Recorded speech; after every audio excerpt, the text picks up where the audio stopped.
Hello friends, welcome to my channel.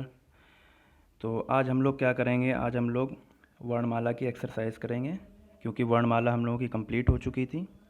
और जिसने भी वो वीडियो ना देखी हो तो पहले वो वीडियो देखे, उसके बाद इस क्वेश्चनों को सॉल्व करें। ठीक है, तो चलिए स्टार्ट करते हैं हम लोग। पहला क्वेश्चन है, हिंदी वर्णमाला में ऊष्म व्यंजन कौन से हैं। तो हम लोगों ने पढ़ा था कि ऊष्म व्यंजन कौन से होते हैं, ऊष्म संघर्षी भी उन्हें कहते हैं। तो जो कि पहला ऑप्शन में टिक लगा है, देख लीजिए, सा हाँ, तीनों शा और हा होते हैं। ठीक है, बाकी ऑप्शन देख लीजिए। बी ऑप्शन में ता था दा दा, ये तो होते नहीं, तो दंत में हो जाएंगे, स्पर्शी व्यंजन हो जाते हैं, टा ठा डा, सब स्पर्शी हैं। ठीक है, तो ऊष्म व्यंजन कौन से होते हैं, सा हाँ, पहला ऑप्शन इज करेक्ट आंसर। दूसरा क्वेश्चन करते हैं, हिंदी के जिन वर्णों का उच्चारण करते समय केवल श्वास का प्रयोग किया जाए उन वर्णों को क्या कहते हैं। तो याद रख लीजिए, केवल श्वास का प्रयोग ही किया जाता है उनको क्या कहते हैं, अघोष कहते हैं। ठीक है, क्वेश्चन नंबर थर्ड, या अलावा व्यंजनों को कहते हैं, पढ़ा था हम लोगों ने, तीन प्रकार के होते हैं, उस संघर्षी, अंतस्थ और स्पर्शी होते हैं। तो अंतस्थ होते थे, अंतस्थ व्यंजन क्या होते हैं, या अलावा होते हैं। ठीक है, तो option B is correct option. Next question की ओर बढ़ते हैं। क्वेश्चन नंबर 4 लिखा हुआ है, निम्नलिखित में ओष्ठ ध्वनि है। ओष्ठ ध्वनि है, तो हम लोगों ने क्या पढ़ा था, प वर्ग पढ़ा था। प वर्ग प फ ब भ मा होता है, तो ओष्ठ क्या होता है, प फ ब भ मा आता है, तो फा दिया है डी ऑप्शन में। बाकी देख लीजिए, तलस है, जैसे ला होता है तो ला दंत में आ जाता है, सा दंत में आ जाता है। रा किस में आ जाएगा, ट्रशर फॉर्मूला पढ़ा था उसमें, रा आता है मूर्धा में। फा क्या है, फा मेरा ओष्ठ में आ गया, तो डी ऑप्शन करेक्ट हो जाएगा। ठीक है, क्वेश्चन नंबर 5 देखिए, वॉवेल को हिंदी में कहते हैं। तो वॉवेल को हिंदी में स्वर कहते हैं, सभी लोग जानते होंगे। क्वेश्चन नंबर 6 की ओर बढ़ते हैं, जिन शब्दों के अंत में आ आता है उन्हें क्या कहते हैं। हाँ, तो इसको ध्यान कर लीजिए, छोटा आ रहा है उसको अकारांत कहते हैं, बड़ा आएगा तो आकारांत कहते हैं, छोटी ई आएगा तो इकारांत कहते हैं, बड़ी ई आएगा तो ईकारांत कहते हैं, ऊ आता है छोटा तो उकारांत कहेंगे। तो जो भी है उसमें लास्ट में अंत अंत लगा दिया जाता है, तो छोटा आ रहा है तो अकारांत कहेंगे। ठीक है, डी ऑप्शन करेक्ट हो जाएगा। क्वेश्चन नंबर 7 की ओर बढ़ते हैं, कौन स्वर नहीं है। सबसे पहले देखा करिए, ऑप्शन को एलिमिनेट करना मतलब होना चाहिए, एलिमिनेशन करना अगर आ गया आपको तो ऑप्शन आप सही पकड़ लेंगे। तो क्वेश्चन नंबर 7 में कह रहा कौन स्वर नहीं है, यानी कि व्यंजन की बात कर रहा है, या कुछ और हो सकता है, तो व्यंजन ही होगा। तो व्यंजन क्या है देख लीजिए, आ स्वर हो गया, बी ऑप्शन में ऊ स्वर हो गया, ए स्वर हो गया, तो बा क्या है, बा मेरा व्यंजन आ गया, तो बस यही ऑप्शन मेरा करेक्ट हो जाएगा। ठीक, क्वेश्चन नंबर 8 की ओर बढ़ते हैं, निम्नलिखित में से कौन सा वर्ण घोष है। कौन सा वर्ण घोष है, घोष को ही हम सघोष कहते हैं, मैंने बताया है। तो घोष क्या हो जाता है, घोष मेरा हो जाता है 3 4 5, प्रत्येक वर्ग का तीसरा चौथा पांचवा वर्ण घोष होता है, पहला दूसरा अघोष होता है। तो तीसरा चौथा पांचवा में चेक करना है। तो पा देख लीजिए, पहले ऑप्शन में पा है, तो ये तो पा वर्ग का पहला ही हो गया, तो गलत हो गया। बी ऑप्शन में टा है तो टा वर्ग का पहला ही हो गया, तो गलत हो गया। ठीक है, डी ऑप्शन में फा है, पा फा, ये दूसरा आ रहा है, तो ये भी गलत हो गया। तो हमें तीसरा चौथा पांचवा देखना है। अब देख लीजिए, सी ऑप्शन देखिए, ता था दा, दा तीसरे नंबर पे आ रहा है, यानी कि यही मेरा करेक्ट ऑप्शन है। तो घोष वर्ण या सघोष वर्ण मेरा दा हो जाएगा। भाषा की सबसे छोटी इकाई किसे कहते हैं। तो भाषा की सबसे छोटी इकाई, हमने जो वीडियो बनाया था सबसे पहले ही बोला था कि सबसे छोटी इकाई वर्ण या अक्षर होती है। ठीक है, सूक्ष्मतम इकाई हमने बोला था, पहला वीडियो देखिएगा जाके। क्वेश्चन नंबर 10, वर्णमाला किसे कहते हैं। तो वर्णमाला क्या होता है, वर्णों के व्यवस्थित समूह को ही वर्णमाला बोला जाता है, क्योंकि हम लोग कहाँ से स्टार्ट करते हैं, वर्णमाला वर्ण ही पढ़ते हैं, तो वर्ण को ही एक अरेंजमेंट कर दिया जाता है, वर्णों का व्यवस्थित समूह होता है, उसको ही हम लोग वर्णमाला कहते हैं। ठीक है, क्वेश्चन नंबर 11 में आ जाते हैं, निम्नलिखित में से कंठ ध्वनियाँ कौन सी हैं। कंठ ध्वनियाँ में क्या पढ़ा था हमने, कहा, कहा नाम का फॉर्मूला पढ़ा था, का से का वर्ग पढ़ा था, का वर्ग में क्या आएगा, का खा गा गा अंगा, हा आता है, छोटा आता है, बड़ा आता है और विसर्ग आता है। तो देख लीजिए, पहला ही ऑप्शन मिल गया हम लोगों को, का और खा। बी ऑप्शन में यारा, ये तो अंतस्थ हो जाएगा। सी ऑप्शन में चा जा, ये भी मेरा, ये किस में आ जाएगा, मेरा तालुम आ जाएगा, क्यों, चैसी नाम का फॉर्मूला पढ़ा था।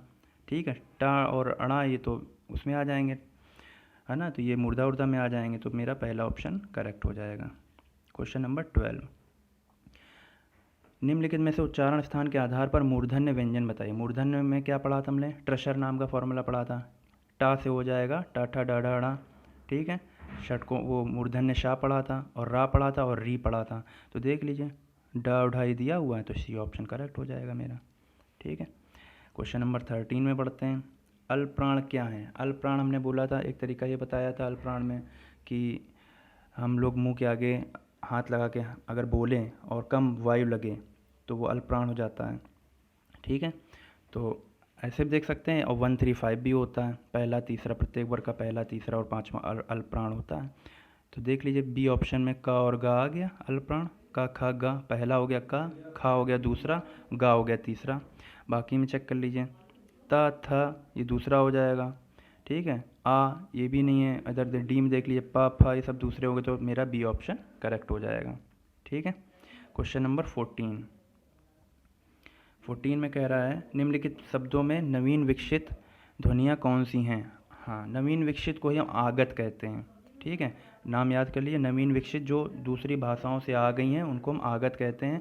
तो यहाँ पर बाकी ऑप्शन को देखिए, अगर ऊ ये हमारे स्वर में आ जाते हैं, शाह और शाह ये तुम्हारे उसमें आ जाते हैं, क्या कहते हैं कि उस संघर्षी में आ जाते हैं, ए और ये सब स्वर में है। ठीक है, ख और गा ये देखिए अरबी फारसी से आए, इनके नीचे देखिए बिंदी लगी हुई है, तो ये इनको हम आगत बोल देते हैं। तो ये नवीन विकसित ध्वनियाँ हैं। वही कह रहे हैं हिंदी वर्णमाला सबको आती है, लेकिन क्वेश्चन पूछने का तरीका अलग अलग होता है, घुमा घुमा के पूछते हैं। यहाँ पर आगत करके भी पूछा जा सकता था, यहाँ नवीन विकसित करके देख लिए पूछा गया। तो शब्दों पर ध्यान दीजिएगा। ठीक है, क्वेश्चन नंबर आगे बढ़ते हैं हम लोग। क्वेश्चन नंबर 15, निम्नलिखित में से कौन सा घोष वर्ण है? घोष लिखे चाहे सघोष लिखे। ठीक है, घोष पूछ रहा है या सघोष, एक ही बात होता है। अघोष पूछेगा तो आ लगा होगा आगे, तो घोष पूछ रहा है या सघोष। ठीक, तो क्या हो जाएगा? तीसरा चौथा पाँचवा। तीसरा चौथा पाँचवा देख लीजिए किस में आएगा। खा खा देखिए दूसरा होता है, चा पहला होता है, छा चा छा दूसरा होता है, तो हमें तीसरा चाहिए। माँ देखिए, माँ पाँचवा वर्ण है। का खा गा गा अंगा चा छा जा जा यहाँ, तो लास्ट में क्या आता है?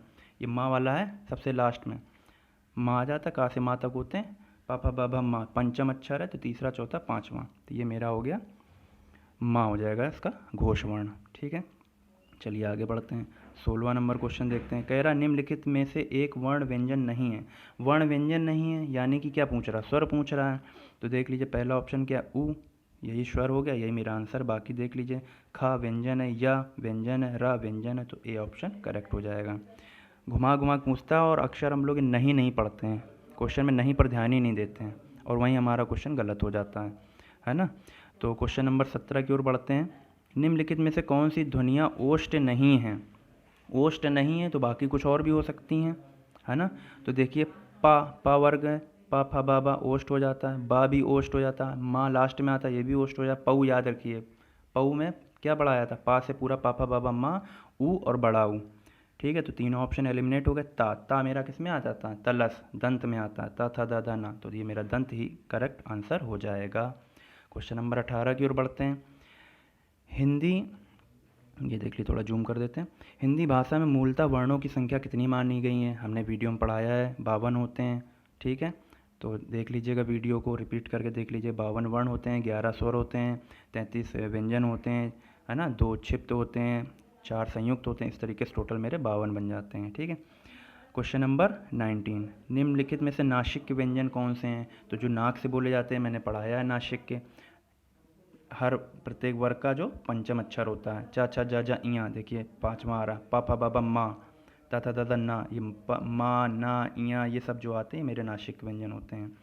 बाकी ऑप्शन एलिमिनेट हो गया। देखिए जा तो है ही नहीं, तालव्य में, गा कंठ में, सा तुम्हारा ऊष्म व्यंजन है, तो बी ऑप्शन करेक्ट हो जाएगा।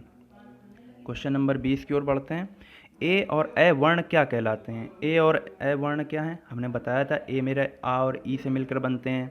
ये वृद्धि संज्ञक भी होते हैं, गुण संज्ञक होते हैं, इनसे गुण संधि वृद्धि संधि बनती है हमारी, है ना।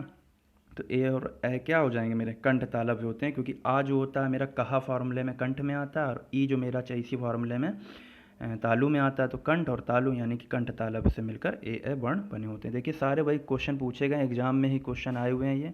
ठीक है, तो पूरा जो मैंने नोट्स पढ़ाया उसको अगर आप ढंग से पढ़ लेंगे तो आपको सारे क्वेश्चन हो जाएंगे। ठीक है, ये क्वेश्चन जो है ये थोड़ा डाउटफुल है। 21 हमें भी नहीं समझ में आता क्या क्वेश्चन पूछा गया है। हिंदी की मानक वर्णमाला में स्थान नहीं दिया गया, रीत को भी नहीं दिया गया है। ठीक है, और इसको छोड़ देते हैं, कुछ हमें भी नहीं समझ में आता। तो श्री देखिए, श्री भी कुछ समझ में नहीं आ रहा क्या क्वेश्चन कह रहा है ये। श्रा होता है, ऑप्शन सी दिया है, और लरी भी हिंदी में मानक वर्ण की बात कर रहा है, तो लरी को तो हिंदी में लिया ही नहीं जाता है ना, इसलिए। चलिए क्वेश्चन नंबर 22 की ओर देखते हैं। अगर आप लोगों को इसमें जानकारी हो तो कुछ बताइएगा, हमें इस पर डाउट लगता है। निम्नलिखित शब्दों में से किस शब्द के द्वित्व व्यंजन है? द्वित्व मतलब जहाँ पर डबल आ जाए, है ना, व्यंजन जो आ जाए, दो बार आ जाए। पहला ऑप्शन पुनः, बी ऑप्शन देखिए इलाहाबाद, यहाँ पर कोई भी डबल नहीं आ रहा। दिल्ली में देखिए ला दो बार आ गया है, इस वजह से ये द्वित्व व्यंजन, दो व्यंजन मतलब कि वही व्यंजन दो बार रिपीट कर जाए तो द्वित्व व्यंजन कहलाता है। ठीक है, बेसिक से क्वेश्चन है। क्वेश्चन नंबर 23, सा स श हाँ कौन से व्यंजन होते हैं? पढ़ा है हम लोगों ने, ऊष्म संघर्षी व्यंजन होते हैं, है ना। शल नाम का एक प्रत्याहार होता है संस्कृत में, उसमें आते हैं। ठीक है। क्वेश्चन नंबर 24, छा ध्वनि किस स्वर के अंतर्गत आती है? हम लोगों ने पढ़ा छत्र ज्ञ श, है ना, श्रा, ये चारों चीज़ें पढ़ी, संयुक्त व्यंजन होते हैं ये, छत्र ज्ञ और श्रा संयुक्त होते हैं, तो ऑप्शन सी करेक्ट हो जाएगा। हिंदी शब्दकोश में छा का क्रम किस वर्ण के बाद आता है? अब देख लीजिए, छा जो होता है मेरा का और शा से मिलकर बना होता है। देखिए ऊपर लिखा भी है, ये देखिए लिखा है, ये लिखा है।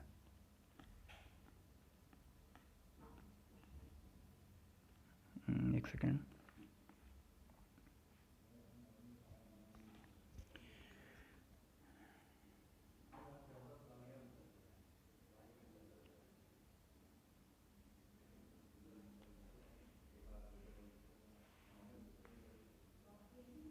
ये रोटेट कर लें।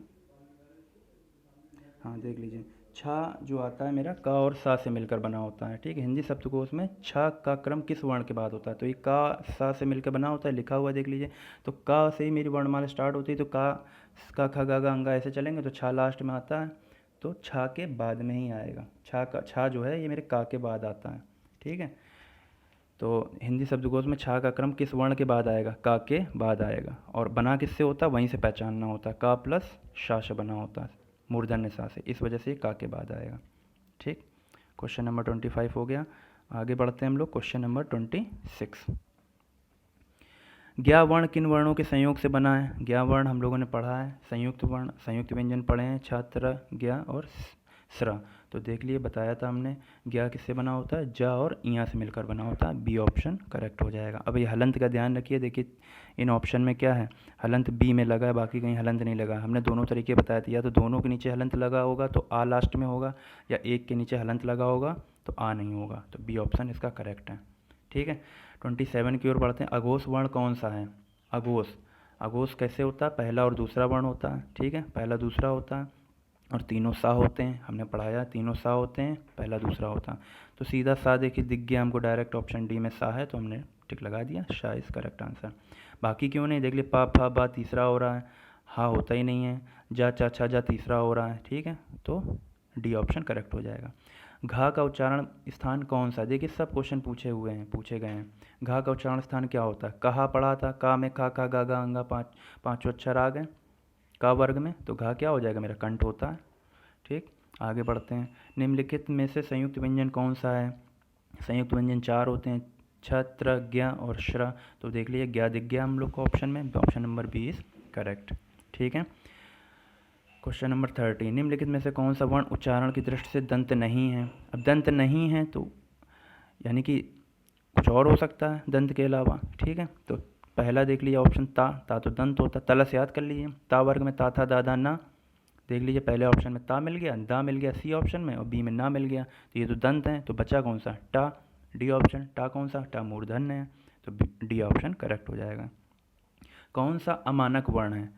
अमानक जो मान्य नहीं है हमारी हिंदी में, देखिए पहला ऑप्शन में खा मानक है, घा भी है, और डी ऑप्शन में भा भी है, लेकिन ये जो भा बना हुआ है ये नहीं है, ये हम लोगों ने कहीं नहीं पढ़ा, तो ये मेरा मानक नहीं है। ठीक है, क्वेश्चन नंबर 32, छा वर्ण किस योग से बनता है? बताया मैंने, का प्लस सा से बनेगा, लेकिन हलंत ध्यान रखिएगा, हलंत दोनों के नीचे अगर होगा तो आ अलग लगा रहेगा, और का के नीचे हलंत है तो केवल सा रहेगा, तो ए ऑप्शन करेक्ट हो जाएगा। हिंदी वर्णमाला में स्वरों की कुल संख्या कितनी है? बताया है 11 होती है, देख लीजिए 10, 11, 13 सब दिया है, तो 11 करेक्ट है, याद रखिएगा 11 वर्ण मतलब कि वर्णमाला में स्वर होते हैं, और व्यंजन जो होते हैं वो हमारे 33 होते हैं। निम्नलिखित में से कौन सा स्वर नहीं है? स्वर नहीं है तो व्यंजन होगा। पहले ऑप्शन में आ है, स्वर है, ऊ है बी ऑप्शन, वो भी स्वर है, तीसरे ऑप्शन में ए है, वो भी स्वर है, जा बचा, ये मेरा तालव्य व्यंजन आ जाता, तालव्य वर्ण में आ जाता, चा छा जा इया, है ना, तालव्य है, तालव्य इसका उच्चारण स्थान है, और जा मेरा व्यंजन है। ठीक है, इसको हम स्पर्श संघर्षी भी कहते हैं, ठीक है। ऑप्शन, चलिए नेक्स्ट क्वेश्चन की ओर बढ़ते हैं। 35, निम्नलिखित में से कौन सा टा वर्ग का नहीं है? टा वर्ग का नहीं है। टा वर्ग में क्या आता है? टा ठा डा डा अड़ा होते हैं। तो देख लीजिए तीनों में टा ठा डा, ये टा ठा मिल गया, अड़ा मिल गया, अड़ा मिल गया। घा क्या है? घा कंठ में आता है। डी ऑप्शन हो गया। हिंदी वर्णमाला में व्यंजनों की संख्या कितनी है? पता है, व्यंजन 33 होते हैं, तो बी ऑप्शन करेक्ट हो गया, ठीक है। आगे बढ़ते हैं हम लोग। आज हम लोग 50 क्वेश्चन करेंगे, फिर आगे इसके करेंगे। क्वेश्चन नंबर 37, निम्नलिखित में से कौन सा पश्च स्वर है? अब देख लीजिए, पश्च स्वर में हमने क्या बोला था? जो वर्तुल होते हैं जिनको बोलने में मेरा मुंह गोल हो जाए, तो हमने बताया थे छोटा ऊ, बड़ा ऊ, है ना, ओ, औ और आ, ये मेरे क्या होते हैं? पश्च स्वर होते हैं। तो देख लीजिए पहला ऑप्शन में हमें आ मिल गया, तो मेरा यही करेक्ट हो गया, बाकी को देखने की ज़रूरत नहीं है, ठीक है। क्वेश्चन नंबर 38, खड़ी पाई वाले व्यंजनों का संयुक्त रूप कैसे बनाया जाना चाहिए खड़ी चौपाई को हटाकर? ये भी क्वेश्चन मेरे समझ में नहीं आता, पता नहीं क्या पूछा गया इसमें, तो हमें डाउटफुल लगता है, पता नहीं क्या है। खड़ी पाई वाले व्यंजनों का संयुक्त रूप कैसे बनाया जाना चाहिए? तो इसका अगर आप लोगों को पता हो तो आप हमें सजेस्ट कर सकते हैं, हमें नहीं मालूम, ठीक है। क्वेश्चन नंबर 39, विसर्ग से बना कौन सा शब्द है इसमें? तो देख लीजिए जिसमें विसर्ग लगा होगा वही होगा, तो बी ऑप्शन में निःप्रय है। देखिए नी के बाद विसर्ग लगा हुआ है, तो वही करेक्ट है, ठीक। क्वेश्चन नंबर 40, इनमें से कौन सा वर्ण स्वर है? तो स्वर बताना है, तो पता ही है हमें, ए देख लीजिए पहले ऑप्शन में दिख गया, वही मेरा स्वर है। बाकी ला ये हमारे व्यंजन में आ जाता है, का भी व्यंजन में आ जाता है, लरी तो है ही नहीं, ठीक है। 41 में आते हैं, निम्नलिखित में से अंतस्थ व्यंजन कौन से? देख रहे हैं आप क्वेश्चन सारे वही सब रिपीट हो रहे हैं, इधर उधर घुमा घुमा के, आता सब उसी के अंदर है, थोड़ा बहुत क्वेश्चन इधर उधर घुमा सकता है, ठीक है। तो 41 में क्या कह रहा है? निम्नलिखित में से अंतस्थ व्यंजन कौन से हैं? अंतस्थ क्या होते हैं? या, रा, ला, वा, तो बी ऑप्शन में या दिख गया, वही करेक्ट हो जाएगा। क्वेश्चन नंबर 42, इनमें से ओ का उच्चारण स्थल कौन सा है? ठीक है, ओ और औ हमने दोनों बताया कंठ ओष्ठ से बने होते हैं, है ना। तो आ प्लस ऊ से बनता है, आ मेरा किस में हो जाता है? आ मेरा कंठ में हो जाता है कहा नाम से, और ऊ मेरा ओष्ठ में आ जाता है पऊ से। देख लीजिएगा पा पा बा बा मा, और छोटा ऊ बड़ा ऊ, तो आ और ऊ से ओ बनता है, तो कंठोष्ठ हो गया, डी ऑप्शन करेक्ट है। चा और छा वर्ण का उच्चारण स्थान कौन सा है? तो चैसी पता है हम लोगों ने, चैसी, चैसी में चा वर्ग आ जाता है, चा छा जा जा इया, तालव्य शाह छोटी बड़ी, तो ये तालु हो जाएगा, ठीक है। अब 44 कह रहा क ग ज फ ध्वनियाँ किसकी? जिसके नीचे बिंदी लगी होती हैं वो में अरबी फारसी से बने होते हैं, ठीक, और इनको आगत भी कहते हैं, ठीक है। तो बी ऑप्शन करेक्ट हो जाएगा। 45 में क्या कह रहा है? तालव्य व्यंजन हैं। तालव्य क्या होते हैं? चैसी होते हैं, चा छा जा जाइयाँ, तो देख लीजिए बी ऑप्शन डायरेक्ट दिख गया हमको। और तालव्य सा होता है छोटी बड़ी, इतनी चीज़ आती है हमारी तालव्य में, तो बी ऑप्शन मेरा सही हो जाएगा। क्वेश्चन नंबर 46, कौन सा वर्ण घोष नहीं है? घोष नहीं है तो अघोष पूछ रहा, अघोष पूछ रहा यानी कि पहला दूसरा, हर वर्ग का पहला दूसरा देख लीजिए। तो पहले हमें रा है पहले ऑप्शन में, तो रा तो ट्रशर में आता है, तो टा ठा डा डा णा, फिर री और मूर्धन्य शा और रा तो है ही नहीं, ठीक है। तलस होता है दंत, तो पहले ता था दादा ना, फिर ला, तो है ही नहीं पहला, तो सी ऑप्शन में देखिए ता पहले ही अक्षर मिल गया, तो यही है हमारा घोष, मतलब घोष नहीं है यानी अघोष है ता, ठीक है। तो मेरा सी ऑप्शन करेक्ट हो जाएगा। 47, किस शब्द में री स्वर नहीं है? तो री क्या होता है? नीचे लगा होता है, हर अक्षर के नीचे री, देख लीजिए किस में नहीं है, तो पहले में है, दूसरे में है, तीसरे में है, डी ऑप्शन में आज, इसमें री स्वर नहीं है, ठीक। 47 हो गया, आगे बढ़ते हैं। किन ध्वनियों को अनुस्वार कहा जाता है? हमने अनुस्वार पढ़ाया है। अनुस्वार क्या होता है? जैसे हमने बोला अंक, अंक मतलब प्रत्येक स्वर के बाद जो नासिक की ध्वनियाँ होती हैं, लिखा हुआ पहला ऑप्शन, स्वर के बाद में आने वाली नासिक की ध्वनियाँ, हमने बोला अंक, आ के बाद अंक की बिंदी पढ़ रहे हैं, फिर का पढ़ रहे हैं, तो स्वर के बाद ही नासिक की ध्वनियाँ अंक, तो स्वर के बाद में आने वाली नासिक ध्वनियाँ को ही हम अनुस्वार कहते हैं, ठीक है। तो ए ऑप्शन मेरा करेक्ट हो जाएगा। ओ और औ किस प्रकार के वर्ण हैं? हमने बताया है ये कंठोष्ठ होते हैं, पता है अच्छे से, तो डी ऑप्शन करेक्ट हो जाएगा, बाकी को देखने की जरूरत ही नहीं है। 50 क्वेश्चन हिंदी वर्णमाला में वर्ण है, पता है 52 52 वर्ण हैं हमारे, ठीक है। तो चलिए आज हम लोग 50 क्वेश्चन करे हैं, बाकी हम लोग नेक्स्ट वीडियो में कंप्लीट कर लेंगे। और मुझे लग रहा है मैंने थोड़ा स्पीड में कराया है, तो अगर आप वीडियो मेरी पहली और दूसरी वीडियो देखेंगे, उसको अच्छे से ढंग से देख चुके होंगे, तो आपको ज़्यादा स्पीड नहीं लगेगी, क्योंकि इसमें कुछ बताने वाला कुछ है ही नहीं इतना। इस वजह से हमने थोड़ा सी स्पीड में कराए हैं क्वेश्चन। ठीक है, तो जैसा लगा आपको वीडियो आप कमेंट में ज़रूर बताइएगा, और कुछ कमियां रह गई हो तो वो भी सजेस्ट करिएगा। चलिए मिलते हैं, तब तक के लिए धन्यवाद।